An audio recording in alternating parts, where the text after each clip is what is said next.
My biggest takeaway from the Academy program would definitely be financial literacy and understanding the numbers within my business.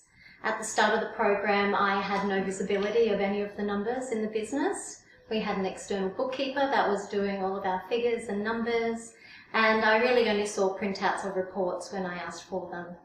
About halfway through the course, after we had completed the financial modules, I then had access to this and was taking on the bookkeeping role in the company.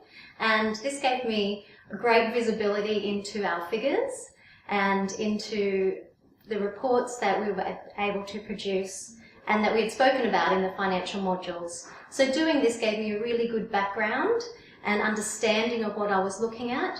And then during the support of the next few months, Acceler8 really helped me to dive into those numbers and really understand what we were doing as a business and the profitability of our business as well. So it was really beneficial for me in my role as General Manager, and it was priceless information that I got from this.